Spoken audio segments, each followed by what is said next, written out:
वही तो अफसोस होता है कि भाई अगर हमारी सरकार होती तो ये लोग अभी जेल में होते, इन लोग की जगह जेल में है। ये जो कर रहे हैं इस पे कई तरह के कानूनी कार्रवाई है। जितना कहे कि बटोगे तो ये होगा तो वो होगा, कौन बट रहा है? यहाँ 100 का 100% एक के साथ दूसरे के साथ मिलके एक दूसरे के सुख दुख में अपना जीवन बिता रहा है, सहयोग कर रहा है। बटने का तो सवाल ही पैदा नहीं होता। हिटलर थे ना भाई, उससे बड़ा कोई डिक्टेटर रहा है क्या? आज नाम लेने वाला कोई नहीं है। आप देखिएगा इनका भी नाम लेने वाला कोई नहीं रहेगा। ये जो संस्था है 100 साल से, ये देखिएगा चंद ही सालों में ये गायब हो जाएगा ऐसे हिस्ट्री के पेज। अफसोस भी हो रहा है और गुस्सा भी आ रहा है कि हमारे पाक सरजमीन पे, जहाँ पे हम लोग में कभी कोई भेदभाव नहीं रहा, हर त्यौहार में हम लोग मिलजुल के एक दूसरे के साथ रह के हर त्यौहार में शामिल होते हैं, सहयोग देते हैं और खुशी से मनाते हैं। चाहे जलसे का भीड़ हो, उसमें हमारे गांव के गैर मज़हब के लोग आके उसमें शिरकत करते हैं, सुनते हैं। उसी तरह किसी पूजे का पंडाल हो, पूजा हो रहा हो, उसमें जो हमारे मुसलमान हैं या और धर्मों के लोग हैं वो भी उसमें शिरकत करते हैं और सब लोग मिलजुल के खुशी के माहौल में हर त्यौहार में पार्टिसिपेट करते हैं। जिनको इबादत करनी होती है वो इबादत करते हैं, जिनको इबादत नहीं करनी होती है वो खुशी में शामिल होते हैं। उसी तरह जिसको पूजा करनी होती है वो पूजा करते हैं और बाकी लोग उनके साथ अपना खुशी का इजहार करते हैं।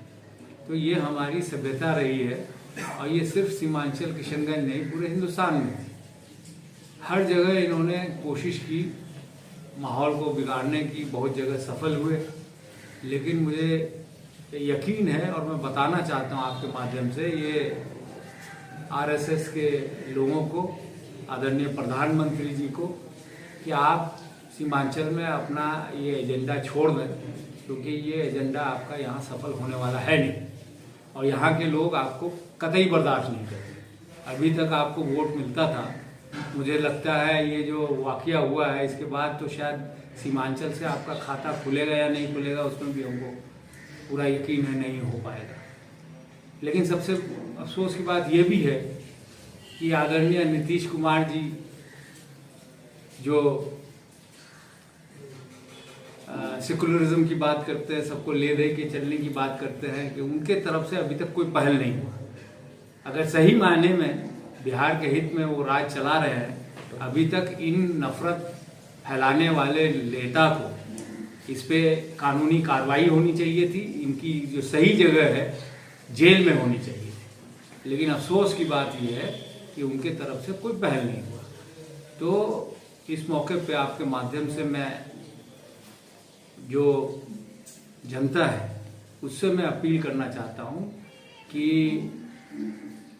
जो इलॉजिकल बातें, जो नफरत फैलाने की इलाके में हम लोग की कोशिश कर रहे हैं और भारे के टट्टू लेके आते हैं बाहर से। वीडियो में आपने देखा होगा कुछ लोग चिल्ला रहे हैं वगैरह वगैरह, तो आप पाएंगे कि इसमें लोकल कोई नहीं होगा। इक्का दुक्का हुआ तो हुआ, जो नौजवान जिसको किसी तरह से सोशल मीडिया से इन्फ्लुएंस करके 2-4 होंगे तो होंगे, लेकिन ये चिल्लाने वाले भी बाहर से लेके आते हैं। तो मैं बार बार इनको मैं कहता हूँ कि इस तरह की हरकत ना करें। हम जानते हैं कि ये परेशान है, खास करके जब से राहुल गांधी जी का छवि लोगों के हृदय में उतरा है। राहुल गांधी जी से जो उपेक्षा है, जो उम्मीदें हैं, उससे घबरा गए हैं मोदी जी। और राहुल जी का क्या कहना है कि भाई हिंदुस्तान सबका है। इस तरह हमारे आदरणीय प्रधानमंत्री जी कहते हैं सबका साथ सबका विकास, लेकिन सबका विकास तो होता नहीं है। हमारी दौलतें छील के वो 2 पूंजीपति ए और A1 और AB को ही लुटाएगा, हिंदुस्तान की दौलत। अब धीरे धीरे वो पकड़ाएंगे। सेबी के जो चेयरपर्सन है उसके बारे में तो आप लोग जान ही रहे। लेकिन असल बुखलाहट इनकी इसकी वजह से भी है कि राहुल गांधी जी ने ये फैसला कर लिया है कि हिंदुस्तान सबका है, हिंदुस्तान के जो संसाधन है उस पर हक सबका है, और वो चाहते हैं कि जाति गिनती हो और जाति गिनती के आधार पे जिसकी जितनी आबादी होगी उसको उतना रिसोर्सेज मिलेगा। क्या आप ये नहीं चाहते? मैं आप पत्रकार बंधुओं से पूछता हूँ, क्या न्याय आप नहीं चाहते हैं कि सबको बराबरी का हिस्सा मिले, सबका सहयोग है?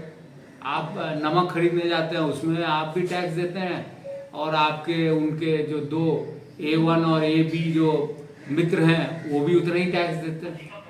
आप माचिस खरीदने जाते हैं आपको भी उतना ही टैक्स लगता है, और A और B को भी उतना ही टैक्स देना पड़ता है। इनकम टैक्स में आप 30% देते हैं, लेकिन पूंजीपति साथियों को जो है वो 20 या 25% टैक्स देना पड़ता है, जबकि उनका ज्यादा होना चाहिए था। जो सैलरीड क्लास है आज मोहताज है कि 3 वक्त का खाना कैसे चलेगा, जिसके वजह से करप्शन बढ़ गई है। आम आदमी परेशान है, कमाएगा क्या, खाएगा क्या? तो ये बड़ी चिंता की बात है। और जब से ये जाति गणना की बात हुई है, हमारी गठबंधन में सरकार थी, नीतीश जी हमारे मुख्यमंत्री थी, हम लोगों ने जोर दिया, उन्होंने किया, अब हम लागू करना चाहते हैं। हम चाहते हैं कि हर चीज में सबको सही उसका परसेंटेज जो तरक्की का है, जो इंफ्रास्ट्रक्चर में उनका योगदान होना चाहिए या उनको मिलना चाहिए। मनुवादी है, ये चाहते हैं कि 2% जो हिंदुस्तान की आबादी है उसमें से गिने हुए, उसमें से भी 2% के सबको नहीं, उसमें भी गिने चुने कुछ लोगों को 150-200 लोगों को फायदा हो, बाकी हिंदुस्तान के लोग गुलामी करें। और वो कतई हमारे नेता राहुल गांधी जी, हमारे आदरणीय राष्ट्रीय कांग्रेस अध्यक्ष खड़गे जी, जो खुद एक दलित समाज के परिवार से आते हैं, हमारा मानना यह है कि हक हिंदुस्तान के संसाधनों पे सबका बराबर का है, और हम सबको हक दिला के रहेंगे। चाहे ये जितना कहे कि बटोगे तो ये होगा तो वो होगा, कौन बट रहा है? यहाँ 100 का 100% एक के साथ दूसरे के साथ मिलके एक दूसरे के सुख दुख में अपना जीवन बिता रहा है, सहयोग कर रहा है। बटने का तो सवाल ही पैदा नहीं होता। लेकिन असल चिंता उनको इसलिए है कि वो देख रहे हैं कि जाति जनगणना बिहार में हो गया, हिंदुस्तान के अलग कोनों में हो जाएगा, फिर लोग अपने आबादी के हिसाब से हक मांगेंगे, तब क्या होगा? RSS वालों का, उनका तो नामो निशान ही मिट जाएगा। जो बंटवारे की राजनीति करते हैं उनका तो सफाई ही हो जाएगा। इसीलिए ये चिंता है, और अपने कुछ लोगों को जिनको काम दिया गया है वो काम नहीं करते हुए वो आके यहाँ पे जो है सीमांचल में, फिर कहीं और जहाँ इलेक्शन होता है वहाँ पहुँच जाते हैं। तो मैं बार बार आप लोग के माध्यम से अपील करता हूँ, इन नेताओं को, कई साल रहे आप राजनीति में, इतनी स्तर मत गिराइए, अपनी मर्यादा को देखिए। ठीक है, आप लोग उस लायक नहीं है कि मंत्रालय चला सके, आपको मंत्री इसलिए भी बनाया गया है क्योंकि इस तरह के बयानात देते हैं। आपसे ज़्यादा काबिलियत के बीजेपी में कई लोग हैं जो बिहार से बनना चाहिए मंत्री, लेकिन नहीं बन पा रहा। एक और मंत्री हैं जो माननीय मुख्यमंत्री थे हमारे बिहार के, उन्होंने किसी एक वर्ग को कहा कि भाई ये तो बांग्लादेशी है, घुसपैठी है। आप जानते हैं ये लोग कौन लोग हैं? ये लोग शेरशाह सूरी के वंशज हैं। शेरशाह सूरी का कैपिटल कहाँ था? बिहार में था, सासाराम में था। और ये जो भूतपूर्व मंत्री जो बोल रहे हैं, मुख्यमंत्री जो आज मंत्री है कि ये लोग बांग्लादेशी है, घुसपैठिया है, उनके गांव से, उनके कॉन्स्टिट्यूएंसी से सासाराम की दूरी 10 कोस भी नहीं है। हो सकता है वो भी उसी वंशज के होंगे, और वो कह रहे हैं कि ये लोग घुसपैठिया है। मतलब कुछ तो जानकारी रखिए आदरणीय मंत्री महोदय। आप तो मेरे पिताजी के साथ मंत्रालय में उनके जूनियर मिनिस्टर रह चुके हैं, इज्जत करते हैं हम आपकी, लेकिन कुछ तो मेंटेन कीजिए, अपनी जो क्या बोलते हैं छवि को बनाइए। अपनी एक पहचान है, हम कदर करते हैं आपकी। इस तरह के बयानात ना बोलिए। आप ठीक है, मंत्री बनने के फायदे लेने के लिए आप जो है अपना स्तर इस तरह के गिरा रहे हैं। आफ्टर ऑल जो जिंदगी है वो बहुत लंबी होती है। उस पर क्या करें? देखिए, ऐसा है कि काम के लिए, अच्छे काम के लिए जितना जो बनना है बने, इसमें क्या आपत्ति हो सकती है किसी की, है ना। कुछ भी अगर आप बनाना चाहते हैं इस इरादे से कि आप समाज में या जो कमज़ोर है उसके लिए आप उत्थान करना चाहते हैं, तो ये मोस्ट वेलकम। भाई कानून तो इसी के लिए ना बनता है। कानून तो डिस्टॉर्ट करके आप कितना दिन चला पाइएगा। हिटलर थे ना भाई, उससे बड़ा कोई डिक्टेटर रहा है क्या? आज नाम लेने वाला कोई नहीं है। आप देखिएगा, इनका भी नाम लेने वाला कोई नहीं रहेगा। ये जो संस्था है 100 साल से, ये देखिएगा चंद ही सालों में ये गायब हो जाएगा ऐसे हिस्ट्री के पेजों से कि आपको दिखने तक नहीं मिलेगा। तो बंटवारे की जो राजनीति है, जो नफरत की राजनीति है, वो धीरे धीरे एक्सपोज हो रहा है। मतलब सनातन बोर्ड बनना चाहिए? नहीं, कोई स्पेसिफिक की बात मैं नहीं कर रहा। कोई भी कार्य जो समाज हित में है वो हो तो किसको क्या तकलीफ हो सकती है? किसी को कोई तकलीफ नहीं। आप, ये हिंदुस्तान डेमोक्रेटिक कंट्री है, इसमें सैकड़ों तरह के एथनिक ग्रुप के लोग रहते हैं, मतलब दर्जनों रिलीजियस बिलीफ के हैं। हमारे ही यहाँ कहने को हिंदू, मुसलमान, सिख, ईसाई और भी 50 तरह के धर्म हैं। हमारे जनजाति ऐसे हैं जो आपने सुना नहीं होगा, उनके जो कानून है, कायदे हैं, वो बिल्कुल अलग है, जो हमने भी नहीं सुना होगा। उसका एक परिवार जो है वो मांसाहारी होगा और जिससे शादी होगी वो मांसाहारी नहीं होगा, वो वेजिटेरियन होगा।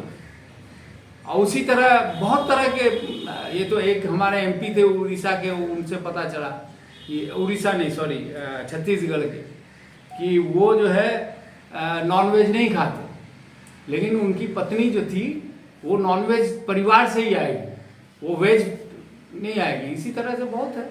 कुछ लोग कजन्स में शादी करते हैं, कुछ लोग जो है मतलब गांव क्या उस नाम या उस टाइटल के लोगों से दूर दूर तक का रिश्ता नहीं होता है। तो ये बहुत डाइवर्स और बहुत ब्यूटीफुल सोसाइटी है हमारी, जिसको ये लोग, चंद लोग चाहते हैं कि फिर हम लोग जो है मनुवादी यहाँ पे करें और दलित, कमज़ोर या पिछड़े जो है उनकी गुलामी करे।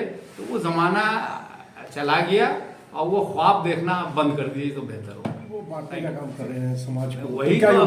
वही तो अफसोस होता है कि भाई अगर हमारी सरकार होती तो ये लोग अभी जेल में होते। इन लोग की जगह जेल में है। ये जो कर रहे हैं इस पे कई तरह के कानूनी कार्रवाई होनी चाहिए, लेकिन क्या करें। सीएम छिप का मोह इतना नीतीश जी को हो गया है कि वो सही कार्रवाई करने से डरते हैं अपनी कुर्सी बचाने के लिए। बड़ी अफसोस की बात है। गुमराह कर रहे हैं लोगों को, बांटने की कोशिश कर रहे हैं। प्रियंका गांधी जी पहली बार चुनाव लड़ रही है सर, कितना असर पड़ गया? बौखलाहट है बीजेपी आरएसएस में, तनाव है, और ये उसी का मैनिफेस्टेशन है ये सब।